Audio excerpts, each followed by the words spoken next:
नमस्कार, आप देख रहे हैं सिटी 24 और मैं हूं आपके साथ खुशबू परमार। आइए नजर डालते हैं शहर की प्रमुख खबरों की ओर। शिप्रा में आई बाढ़ से नदी किनारे के आश्रमों में नुकसान हुआ है। आश्रम वासियों ने अखाड़ा परिषद और प्रशासन से मुआवजे की मांग की है। शिप्रा के रौद्र रूप ने पंचानंद गिरी महाराज के आश्रम को तहस नहस कर दिया। सोने की मूर्ति, खाने पीने का सामान, इलेक्ट्रिक सामान पानी में बह गया। 12 लाख का आश्रम को नुकसान हुआ है। दरअसल पिछले दिनों तेज आंधी तूफान के साथ अतिवृष्टि में शिप्रा नदी ने अपना रुद्र रूप भी दिखाया। इसी दौरान शिप्रा किनारे स्थित शंकराचार्य के आश्रम पर बाढ़ का पानी घुस गया और वहां रखा सारा इलेक्ट्रॉनिक, खाने पीने का सामान और भगवान की सोने की मूर्ति भी पानी में बह गई। जो सामान वहां बचा हुआ है वह पानी से खराब हो चुका है। आश्रम के सोनू भारती नागजी श्री पंच 10 नाम जुना अखाड़ा के बताया कि आश्रम को करीब 12 से 15 लाख रुपए का नुकसान हुआ है। फिलहाल में आश्रम पर खाने पीने का सामान भी मौजूद नहीं है। ये देख आसपास के समाज सेवी होने आश्रम पर रहने वाले लोगों के लिए भोजन प्रसादी पहुंचाई। सोनू महाराज ने अखाड़ा परिषद के अध्यक्ष, जिला कलेक्टर और नगर निगम से सहायता की मांग की है। 15 तारीख की रात्रि को अचानक यहाँ पर भीषण मैया जो शिप्रा जी, इनका रौद्र रूप से यहाँ भीषण पानी भर गया। यहाँ से 15 फुट स्टीन के ऊपर से पानी चल रहा था, जिसमें कि हमारा तहस नहस पूरा हो गया। कुछ भी अब नहीं बचा है। यहाँ पर हमारे पास माता जी की मूर्ति सोने की थी, उनके हार थे। इस तरह से 3 मूर्तियाँ भी गायब हो गई हैं। ये गायब हुई कि पानी में गई, ये ईश्वर जाने। हमारा टीन सारा टूट गया है। 2 टंकियाँ पानी थी, एक 1000 लीटर की थी, एक 500 लीटर की, वो भी गई। गैस सिलेंडर भी गया, फ्रिज भी बह गया। आप जो और भी कुर्सियाँ हैं, पंखे गए, कूलर 3 थे तो एक कूलर जीर्ण शीर्ण पोजीशन बचा, बाकी सब कुछ टूट गया है। इस तरह से 10 से 12 लाख रुपए का हमारा नुकसान हुआ है। यहाँ तक एक अन्न का टुकड़ा भी हमारे पास नहीं था। यहाँ पर अभी भक्तों के द्वारा कुछ मंगाया कि तो 2 किलो आटो 4 किलो दे गए, उसी से हम लोगों ने जो पाया। तो इतना हमारी क्षति हुई है। हम अब रहने के लिए कुछ भी नहीं है। बड़े ही अरमानों से ये पंचानंद जी गिरी जो जगत गुरु शंकराचार्य थे, उनका ये आश्रम है। उनके शिष्य हिमालय गिरी के द्वारा ये आश्रम चितन किया गया था और ये बड़ी मेहनत से हम लोगों ने आश्रम बनाया था। श्री पंचानंद जी गिरी महाराज का जगत गुरु शंकराचार्य का आश्रम था। तो इस आश्रम की इस पोजीशन हो गई है। अब इस घड़ी में ये बड़ी दुखित घड़ी है। इस घड़ी में मैं शासन से, नगर निगम से और अखाड़ा परिषद से भी निवेदन करूंगा कि इसको संज्ञान मिले और यथासंभव हमारी मदद कर पुनः ये शंकराचार्य जी का जो आश्रम है पुनः स्थापित करावें और पुनः वही भव्य रूप दें। बड़ा ही भव्य रूप था, बड़ा ही अच्छा आश्रम था। जो आप देख रहे हैं बिल्कुल तहस नहस हुआ, किसी मतलब का नहीं रहा। कुछ भी हमारे पास नहीं है कि हम खा सकें या कुछ भी भगवान की आरती। यहाँ 8 लोग हैं हम लोग।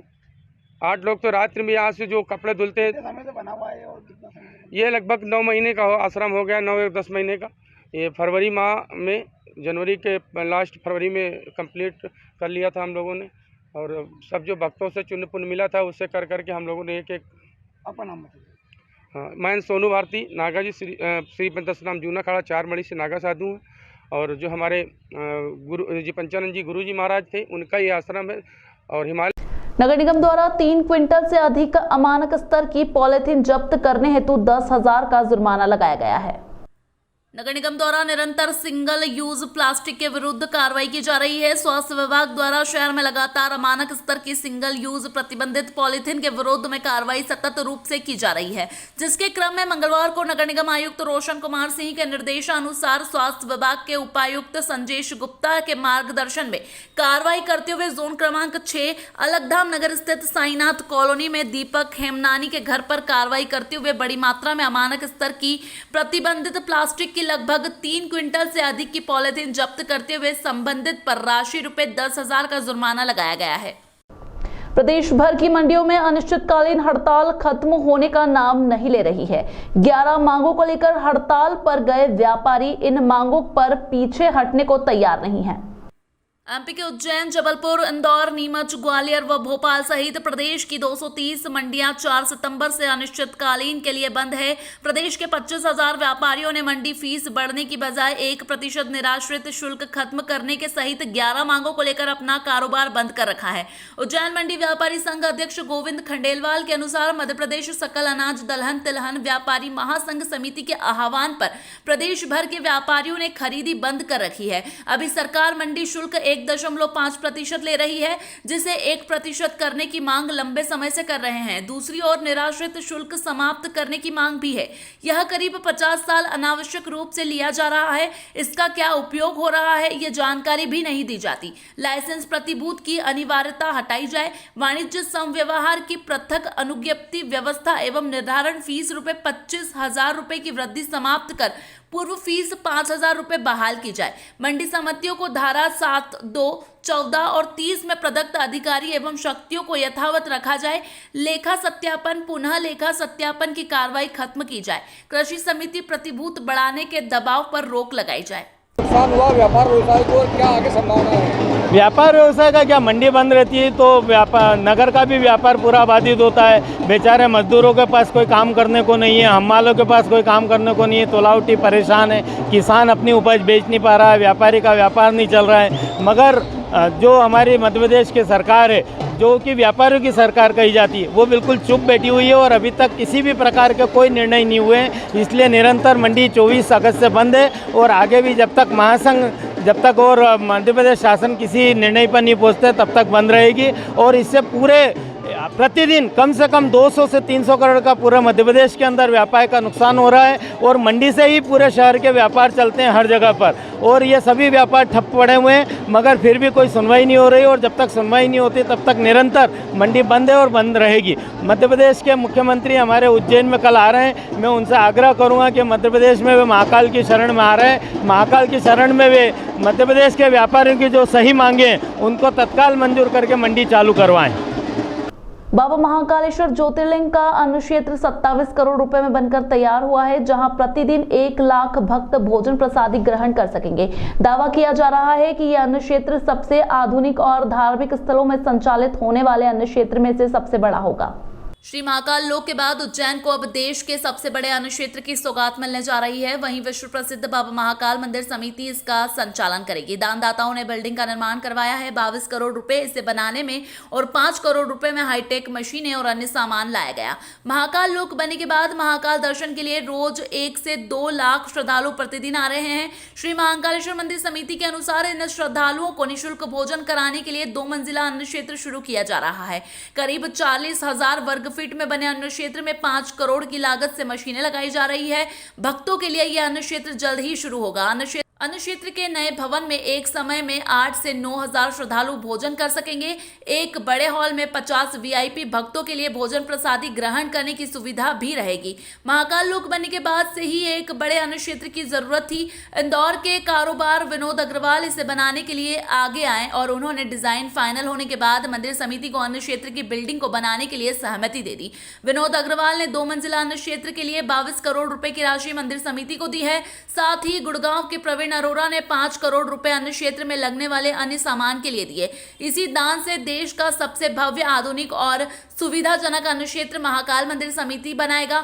कलेक्टर कुमार पुरुषोत्तम, निगमायुक्त रोशन सिंह, सीईओ जिला पंचायत अजय देव शर्मा, मंदिर प्रशासक संदीप सोनी ने चल रहे निर्माण का निरीक्षण किया। देश का सबसे हाईटेक अन्न क्षेत्र का लोकार्पण करने सीएम जल्द ही उज्जैन आएंगे। यहां वे अन्न क्षेत्र का लोकार्पण करने के बाद हरी फाटक पार्किंग की भी शुरुआत करेंगे। 2250 कमरों का नया बनने वाले भक्त निवास की भी प्लानिंग देखेंगे। कलेक्टर कुमार पुरुषोत्तम ने बताया कि अन्न क्षेत्र को इतना भव्य बनाया गया है कि प्रवेश करते ही ये किसी 5 स्टार होटल की तरह लगेगा। अन्न क्षेत्र का भवन 5 स्टार होटल जैसा तैयार किया गया है। इसमें बेहतरीन क्वालिटी के पत्थर और आकर्षक डिजाइनिंग की गई है। मंदिर समिति ने भक्तों की सुविधा का ख्याल रखते हुए पूरे अन्न क्षेत्र को सेंट्रल एसी से कवर किया है। 2 मंजिला अन्न क्षेत्र के प्रथम और द्वितीय तल को एक जैसा बनाया गया है, जिसमें 3 लिफ्ट होंगी, जिसमें 2 लिफ्ट भक्तों के लिए और 1 लिफ्ट सामान्य लोगों के लिए जाने के लिए बनाई गई है। अन्न क्षेत्र में भोजन ग्रहण करने, बैठने, पानी, वॉशरूम सहित अन्य सुविधा के लिए काफी महंगे उपकरण और अन्य सुविधा जुटाई गई है। कुल 27 करोड़ की लागत से बने अन्न क्षेत्र को पूरी तरह से हाईटेक बनाया गया है। कलेक्टर ने बताया कि महाकाल लोक बनने के बाद से भक्तों की संख्या काफी बढ़ गई है। इतने लोगों का खाना एक साथ बनाना एक बड़ी चुनौती होती है, इसलिए इस अन्न क्षेत्र में पूरा काम हाईटेक तरीके से मशीन का इस्तेमाल कर भक्तों के लिए प्रसादी बनेगी। इसमें मेन पावर का उपयोग कम होगा। खाना बनाने के लिए अहमदाबाद से रोटी मशीन मंगवाई गई है, जिसमें आटा डालने के बाद रोटी की सिकाई होने तक सभी कार्य मशीन करेगा। इस तरह बर्तन धोने के लिए डिश वॉशर मशीन को चेन्नई से मंगवाया गया है। इतनी बड़ी संख्या में भक्तों के खाने के बाद निकलने वाले बर्तन को साफ मशीन से किया जा सकेगा। सब्जी काटने, बनाने और साफ करने के लिए भी हाईटेक मशीनें अन्य क्षेत्र पहुंच चुकी हैं, जिसमें सब्जी साफ होकर कट भी जाएगी। एक दिन में 1 लाख भक्तों को खाने खिलाने के लिए विशेष ऑर्डर देकर बर्तन कोयंबटूर से मंगवाए गए हैं।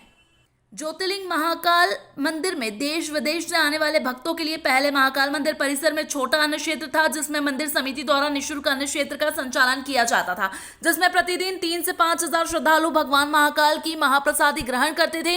लेकिन विस्तारीकरण कर कार्य में अन्न क्षेत्र को तोड़ दिया गया, जिसके बाद से ही अचानक अन्न क्षेत्र का संचालन बंद होने से यात्रियों को मंदिर के आसपास की होटल व रेस्टोरेंट में भोजन करना पड़ रहा है। सिटी चैनल के लिए पुष्करण रुबई की रिपोर्ट। क्षेत्र बनाया गया है मैकेनाइज पूरा, कि कब तक ऑपरेशन होने की इसकी उम्मीद की जा रही है और क्या ऐसी सुविधा रहेगी जो अन्य मंदिरों से इसको अलग करती है? देखिए, आपने देखा है कि तैयारियां अंतिम चरणों में है और आगामी दिनों में इसका उद्घाटन होगा। ये पूरे देश का किसी भी धार्मिक स्थल का की तुलना करें या किसी भी सिस्टम की तुलना करें तो सबसे बड़ा ऑटोमेटेड सिस्टम है। और बाबा महाकाल के आशीर्वाद से इतनी बड़ी चीज़ हमें मिल रही है। लगभग 1 लाख मील की कैपेसिटी का ये अन्य क्षेत्र है और सारी हाईटेक चीज़ें हैं। बैठने की बहुत अच्छी व्यवस्था, खाने पीने की अच्छी व्यवस्था, और हम चाहते हैं कि जो भी श्रद्धालु आए वो अपना बाबा का प्रसाद ग्रहण करें और आशीर्वाद प्राप्त करें। तो ऐसी सुविधा अन्य मंदिरों में भी है कहीं इंडिया लेवल पे? नहीं, अन्य क्षेत्र तो बहुत सारे मंदिरों में चलते हैं। हमारी टीम ने सारे अन्य क्षेत्र के जो मंदिरों का अन्य क्षेत्र है उनका एक भ्रमण भी किया था, अध्ययन भी किया था, और जो बेस्ट हो सकता है, ये जो प्लान किया गया है आगामी जिस तरह से श्रद्धालुओं की संख्या बढ़ रही है उसके हिसाब से प्लान किया गया है। अगर श्रद्धालुओं की संख्या में वृद्धि होती है उसके हिसाब से भी ये पूरा करने में उनकी ज़रूरतों को सक्षम है। सर, किस तरह से आधुनिक बना है पूरा, ये हाईटेक बना, क्या क्या इसमें होगा? पूरा ऑटोमेटेड सिस्टम है। प्रति घंटे 2 से 3 हज़ार लोग यहाँ प्रसाद ले सकते हैं और ये रखा गया है कि इसका आगे विस्तार भी हो सके। फिर मशीनों की संख्या बढ़ानी है और बहुत कोई इसमें ह्यूमन लेबर नहीं है। क्वालिटी भी उसकी फिक्स रहेगी, इंग्रेडिएंट्स डालना है बहुत। फिर उसका तो जो श्रद्धालु आ रहे हैं, अगर मान लो उन्हें भी यहाँ कुछ काम करना है अन्य क्षेत्र में, तो उनके लिए क्या व्यवस्था ये व्यवस्था भी रखी कि कई लोग श्रद्धा भाव से अगर खुद प्रसाद बनाना चाहें तो उनके लिए भी एक कक्ष रखा गया है जहाँ पे वो सेवा के स्वरूप में भोजन बनाने में मदद कर सकते हैं। महाकाल लोक बनने के बाद से प्रतिदिन 1.5 से 2 लाख श्रद्धालु बाबा महाकाल के दरबार में पहुंच रहे हैं। ऐसे में अब श्रद्धालुओं को स्वच्छ पेयजल के लिए नया आरओ वाटर सिस्टम स्थापित किया गया है। प्लांट लगाने वाली कंपनी ने इसे आम लोगों के लिए समर्पित कर दिया है। महाकाल कंट्रोल रूम के पास बने इस बड़े आरओ वाटर प्लांट को कंपनी ने दान स्वरूप इंस्टॉल करवाया है। इसमें 1 घंटे में 5000 लीटर पानी शुद्ध हो जाएगा। करीब 1 करोड़ 11 लाख रुपए कीमत के इस आधुनिक प्लांट से देश भर से आने वाले भक्तों को शुद्ध पानी पीने को मिलेगा। नया प्लांट महाकाल मंदिर में श्रद्धालुओं के लिए डल गया। सर, किस तरह से काम करेगा, क्या कितने रुपए इसमें लगे हैं, क्या कुछ? देखिए, महाकाल लोक की जो भव्यता है, तो हमारा ये सोचना था हम लोगों का कि जो यहाँ पानी पीने की व्यवस्था वो भी विश्व स्तरीय हो। तो हम लोगों ने फिर संपर्क किया पीथमपुर की एक मल्टीनेशनल कंपनी है दवा की, माइलम। तो उन्होंने ये 80 से 90 लाख रुपए का एक प्लांट लगाया है। उन्होंने CSR के तहत लगाया है। 1 घंटे में 5000 लीटर पानी ये देगा और आरओ वाटर है, बहुत ही शुद्ध पानी है। आपने व्यवस्था देखी है। ये परसों से ये उद्घाटन इसका हो जाएगा। कितने लोग पानी पी पाएंगे? प्रति घंटे 5000 लीटर है। तो आप समझ सकते हो कि आमतौर पे एक आदमी अगर पानी पिएगा तो 250 ml या 500 ml पिएगा, तो आप पर घंटे आप 10 से 15 हज़ार लोगों को पानी पिला सकते हैं। और ऐसा हम 1-2 प्लांट और डाल रहे हैं। पहले ये अच्छा चलेगा, इसके आधार पर उनसे रिक्वेस्ट करेंगे कि और भी प्लांट डालें। उज्जैन की शिप्रा नदी के रामघाट पर डूब रही महिला श्रद्धालु की मां शिप्रा तैराक दल के सदस्यों ने बचाई जान। उज्जैन की शिप्रा नदी के रामघाट पर ऋषि पंचमी के पर्व पर श्रद्धालुओं का तांता लगा हुआ था। वहीं अपने परिवार सदस्यों के साथ शिप्रा नदी में स्नान करने आई महिला श्रद्धालु अचानक नहाने के दौरान पैर फिसलने से गहरे पानी में चली गई। वहीं महिला श्रद्धालु को शिप्रा नदी में डूबता हुआ देख शिप्रा नदी के रामघाट पर सेवा दे रहे तैराक दल के सदस्यों के द्वारा कूदकर महिला श्रद्धालु की जान बचाई गई। पूरी जानकारी तैराक दल के सदस्य संतोष सोलंकी ने देते हुए बताया कि महिला श्रद्धालु अपने परिवार के साथ शिप्रा नदी में स्नान करने आई हुई थी। उसी दौरान महिला का पैर फिसलने से महिला नदी में पानी में डूबने लगी। महिला को डूबता हुआ देख शिप्रा तैराक दल के सदस्यों ने महिला की जान बचाई है। द्वारा रामघाट पर सेवाएं दी जा रही है, किसी प्रकार की कोई दुर्घटना ना हो। आज जैसे अभी दुर्घटना देखते हुए अभी हमारे सदस्य ने डुबकी लगाकर महिला को और डूबने से बचाया।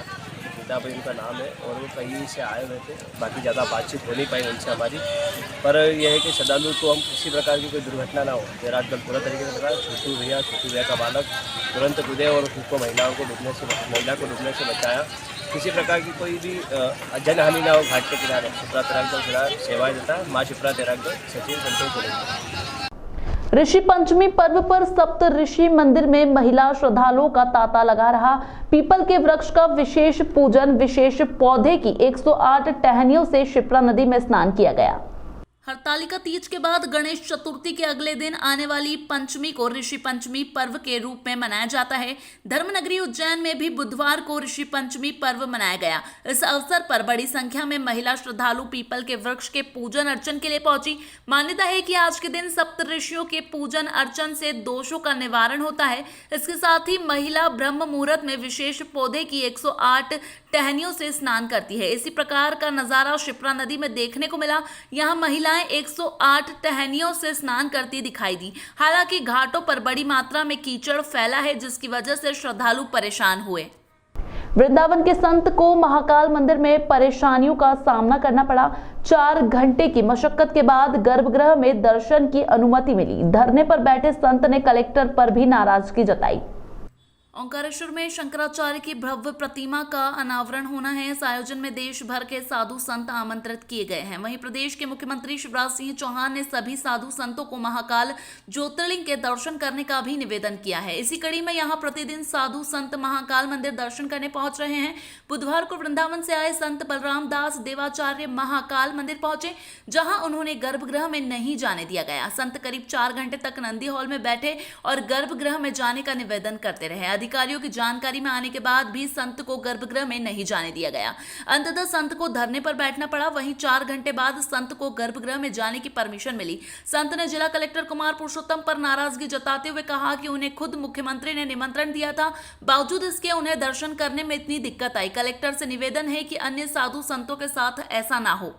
करना पड़ा। तो आज आप सुबह 7 बजे से नंदी हॉल में बैठे थे धरने को, किस प्रकार से जो आपका दर्शन हुआ? मैं वृंदावन से आया हूँ। मैं पिता द्वाराचार्य बलराम देवाचार्य। हमारे माननीय मुख्यमंत्री शिवराज सिंह चौहान जी के इसलिए निमंत्रण पे मैं यहाँ मध्य प्रदेश आया और भगवान की कृपा से आज महाकालेश्वर का दर्शन करने का भी मौका मिला। परंतु वर्तमान यहाँ के डीएम साहब हैं, मैंने 2 बार फोन भी किया और लोगों से कहा। सुबह 7 बजे से यहाँ तक बैठा रहा, लेकिन उनकी मैं कृपा ही मानता हूँ कि उन्होंने लेट परमिशन दिया। पर 4 घंटे भगवान शिव का दर्शन करने का मौका मिला। परंतु अन्य साधुओं के साथ ऐसा न हो उचित रहेगा। एक हमारे प्रशासन के लिए उपयोगी बात नहीं है, क्योंकि मैं तो एक साहस के साथ और धैर्य के साथ भगवान शिव के पास बैठा रहा, पर अन्य संतों के साथ ऐसा ना हो तो उचित होगा। जय श्री राम, जय श्री राम। किस प्रकार की व्यवस्था होना चाहिए मंदिर पुजारी होते हुए? देखिए, व्यवस्था तो प्रशासन कभी कभी अपना उपयोग अहम के रूप में कर बैठता है, कभी कभी उपयोग व्यवस्था में उचित करना पाने पर भी कर बैठता है। अब उन बातों को मैं बोलने से, मैं एक साधक हूँ, साधु हूँ, मैं नहीं चाहता कि मैं किसी प्रशासनिक अधिकारी के प्रति विरोध करूँ, परंतु फिर भी समाज के लिए यदि इनको अधिकार दिया गया है तो इनको ध्यान देना चाहिए कि साधु संतों के लिए तो मंदिर में आने के लिए रोक नहीं लगानी चाहिए। सम्मान करता हूँ। इनके सहयोग से मुझे 4 घंटे तक यहाँ रहने का एक साहस भी बना रहा और दर्शन करता रहा। और मैं तो डीएम साहब के लिए एक आशीर्वाद ही देता हूँ, परंतु आगे संतों को परेशान न करें तो अच्छा। आपका नाम बता दीजिए। मेरा नाम बलराम दास देवाचार्य, सिलधाम वृंदावन से। विश्व भर में प्रत्येक वर्ष यानी कि 23 सितंबर को विश्व अल्जाइमर लोगों के बीच में अल्जाइमर रोग से जागरूकता बढ़ाने के लिए मनाया जाता है। Avanti super speciality hospital Nanakheda Alzheimer बीमारी से निजात पाने के लिए एक अनूठी पहल कर रहा है। अवंती हॉस्पिटल अल्जाइमर की बढ़ती हुई बीमारी को देखते हुए अल्जाइमर क्लिनिक की शुरुआत की गई है। अल्जाइमर क्लिनिक का उद्देश्य इस बीमारी का इलाज समय रहते पता लगाना है। अल्जाइमर क्लिनिक प्रतिदिन ओपीडी में परामर्श लिया जा सकता है। वरिष्ठ चिकित्सक डॉक्टर ग्वारिकर ने चर्चा में बताया कि अल्जाइमर एक दिमागी बीमारी है जो कि दिमाग को कमजोर कर स्मरण शक्ति पर असर डालती है। वहीं डॉक्टर सीएम पौराणिक ने चर्चा में बताया कि अल्जाइमर बीमारी का सही वजह जानना और इस बीमारी के प्रति जागरूकता की कमी होना है। अब समय है कि अब हम सब इस बीमारी के प्रति जागरूक और सचेत रहें। आज अल्जाइमर दिवस है। आप सबको सुनने वालों को मेरा नमस्कार। अल्जाइमर की बात करने के पहले अपन समझे कि अल्जाइमर क्या होता है। अल्जाइमर डिसीज एक मस्तिष्क की बीमारी है। इसमें व्यक्ति की याददाश्त धीरे धीरे कम होती जाती है। वैसे तो उम्र के साथ सभी लोगों की थोड़ी सी याददाश्त में प्रॉब्लम्स आने लगते हैं। याददाश्त की कमी होना, मानसिक संतुलन में बदलाव आना, ये व्यक्ति में बदलाव उम्र के साथ होता है।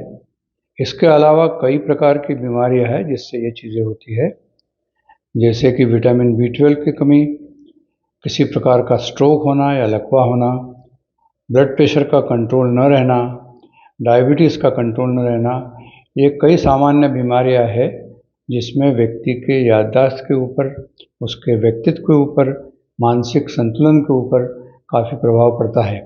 मगर ये बीमारियां हटाने के बाद 60-65 की उम्र के ऊपर के व्यक्ति को एक डिसीज़ होता है जो अल्जाइमर है।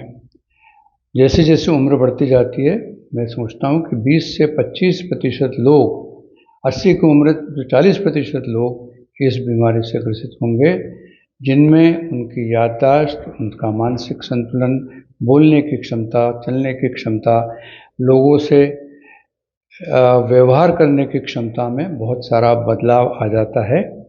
और वो बदलाव ये अल्जाइमर नाम की बीमारी से होता है।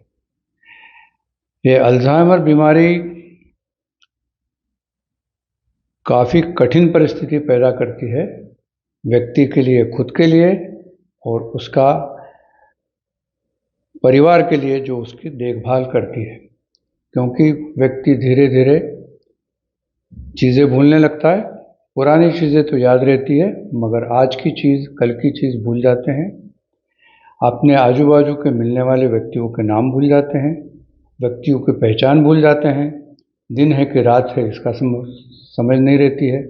खाना खाया हुआ भूल जाते हैं और धीरे धीरे अपना शारीरिक संतुलन खोने लगते हैं, जिसमें गिरना, चलने में दिक्कत होना, पेशाब और लैट्रिन का होश न होना, ये भी चीज़ें होने लगती है। तो जिसके कारण से उसकी देखभाल करने वाले को बहुत सारी परेशानियां होती है। इसका कारण अभी तक तो समझ में नहीं आया है। बहुत सारा रिसर्च अल्जाइमर पे हो रहा है, क्योंकि जैसा मैंने कहा कि उम्र बढ़ती जा रही है सबकी, और उसके साथ में आपका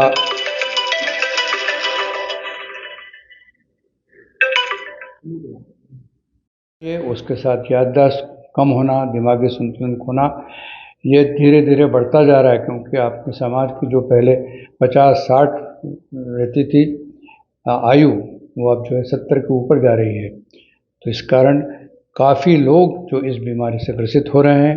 बहुत सारा रिसर्च इसमें हो रहा है, मगर अभी भी ऐसा कोई कारण, पुख्ता कारण ध्यान में नहीं आया है कि जिससे अपन इसका इलाज कर पाएंगे।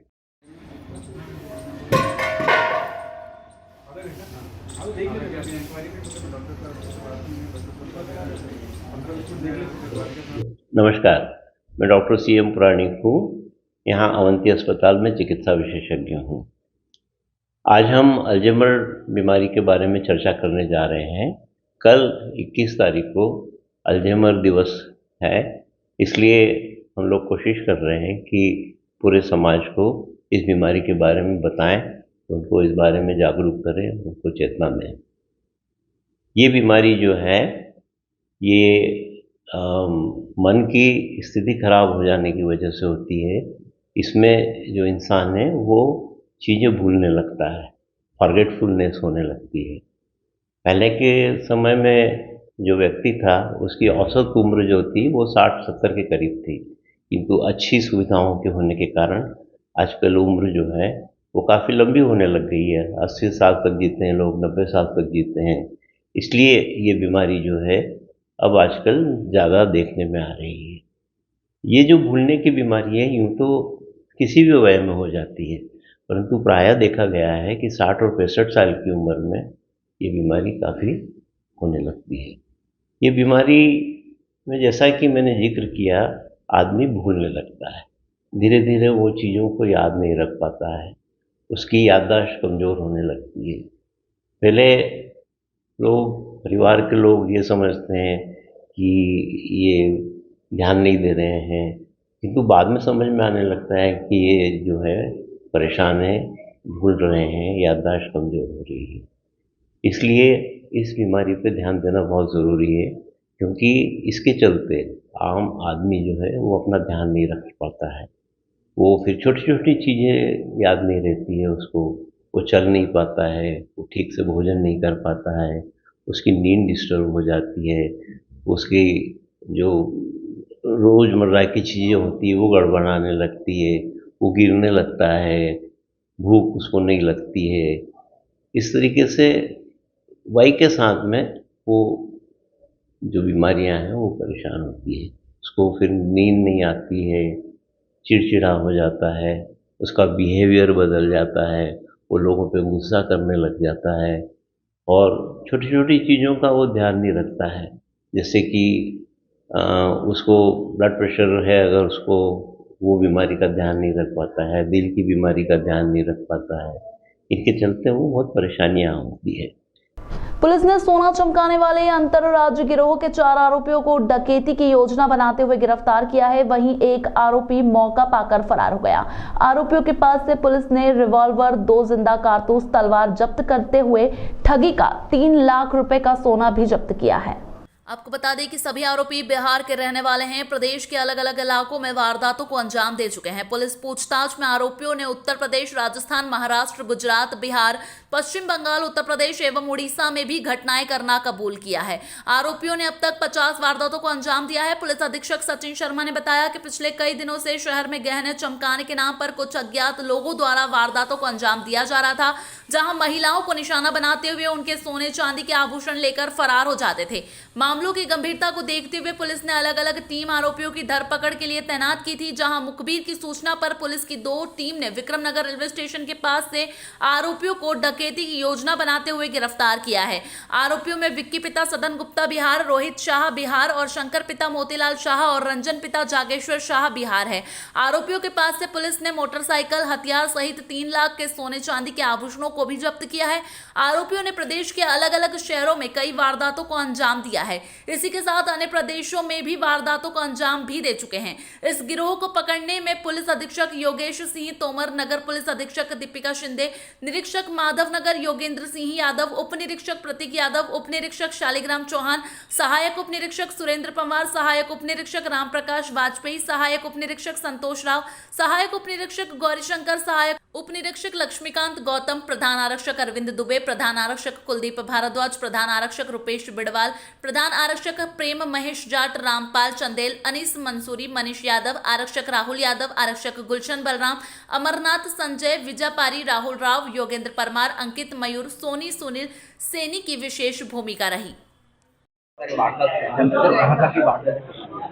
उज्जैन जिले की पुलिस ने आज अंतर्राज्यीय गिरोह पकड़ा है, जिसके 3 सदस्य बिहार और 1 व्यक्ति गुजरात में निवासरत था। ये सारे के सारे एक दूसरे के परिचित थे और देश के अलग अलग कोनों में घूम के घटनाओं को अंजाम देते थे। इनका जो मोडस ऑपरेंडाई है बहुत ही सिंपल था। ये जब भी किसी टारगेट को देखते थे उसके पास जाते थे और पहले उसको ऑफर करते थे उसके यहाँ पे जो भी कांसे के बर्तन हैं उनको वो चमका के या शाइन करके दिखाएंगे। तो कार्बोनेट केमिकल यूज़ करते थे जिसके बाद वो चमक जाता था। उसके बाद फिर वो चांदी के पायल मांगते थे और उसके बाद फिर गोल्ड पे जाते थे। गोल्ड में खासकर वो कोई चेन है या फिर ईयरिंग्स है उसको मांगते थे और जैसे ही वो काम करने लगते थे उसे रुमाल में वो रखते थे पैकेट में डाल के, तो चेंज जो सामान था उसको कर देते थे। इसका आज यहाँ पे एक वीडियो दिखाया गया है। उसके बाद ये सामान वहाँ से लेके जिला और जो घटनास्थल उसको तुरंत छोड़ दिया करते थे। तो ऐसे लगभग इन्होंने विभिन्न प्रदेश के अलग अलग जिलों में अलग अलग कस्बों में बहुत सारी घटनाएं कबूली हैं जो आसपास लगभग 50 हैं और इनसे आज पुलिस रिमांड लेके आगे की कार्रवाई की जा रही है। पुलिस ने जो उज्जैन जिले में घटनाएं हुई हैं उसमें 3 लाख के आसपास का मशरूका जब्त किया है और 3 जो घटनाएं 2 माधव नगर एक कोतवाली है उनका आज खुलासा किया गया है। इसमें जो उनका टारगेट है वो ज़्यादातर सामान्य महिलाएं रहती थी और जो घटना समय रहता था वो खासकर सुबह 9 से लेकर 11 के बीच में करते थे। मेरी सभी लोगों से अपील यही है कि इस प्रकार से कोई बर्तन चमकाने आपके घर आता है उसको बिल्कुल भी आप एंटरटेन ना करें। फिलहाल संक्रमित नई खबरों के साथ बने रहने के लिए देखते रहिए सिटी 24। तब तक के लिए नमस्कार।